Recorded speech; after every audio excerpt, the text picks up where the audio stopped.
It's 25 years since diesel replaced steam on British Rail.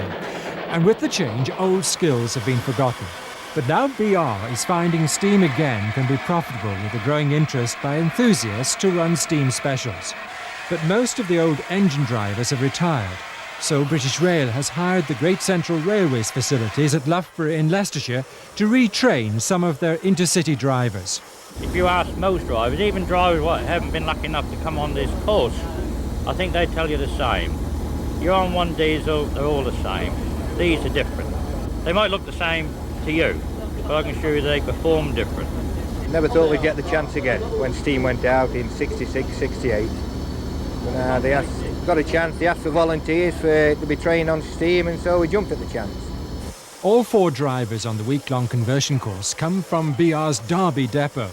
They're all senior drivers who in their youth have had some experience as firemen in the final days of steam. So it's quicker to retrain them. This is entirely different. You're out in the open air, you've got the dirt, you've got the noise and the sweat. Every day, obviously, to work a 125, it's nice and clean and fast. But these are different for the odd occasion, you know, which you really enjoy. With privatisation looming, British Rail is looking for profitable ventures. As long as nostalgia for steam continues, more of these giants should be seen running alongside their modern diesel counterparts. When steam ended in 1968, many drivers said the romance had gone out of railways. Today, steam engines are just as popular as ever. But the men who know how to drive them are getting fewer. Jack Lang, who now drives Intercity 125s, was a fireman at the end of the steam era. Now he's volunteered to be retrained as a steam engine driver. He's gone back to school with 3 others to relearn the old skills.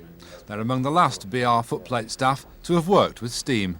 Well, it's now 25 years since steam trains regularly ran on British Rail, and most of the drivers who have driven steam in those days are now retiring. At Derby, I think we only have about 2 drivers left. What we have to do now is those chaps who were firemen in the steam days, we're now having to relearn their skills to drive these beautiful machines.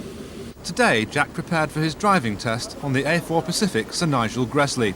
It's an engine capable of well over 100 miles an hour, but getting it there isn't as easy as on a high-speed 125. And diesel drivers don't need to worry about topping up with water.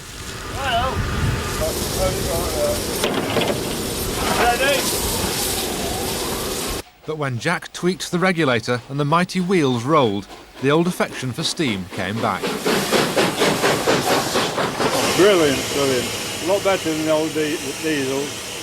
Is it all coming back to you? Yeah, after 25, 30 years, yeah. It all comes back as soon as you get on the footplate. The drivers were tested on the Great Central Railway in Leicestershire.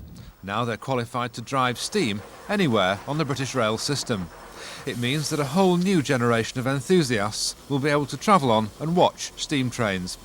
It should extend the supply of drivers for another 10 years. But after that, it'll be up to people who've never served an old-fashioned apprenticeship on steam. Jack and the other drivers, who all passed the test, cut their teeth on steam engines. They may well be the last of the few.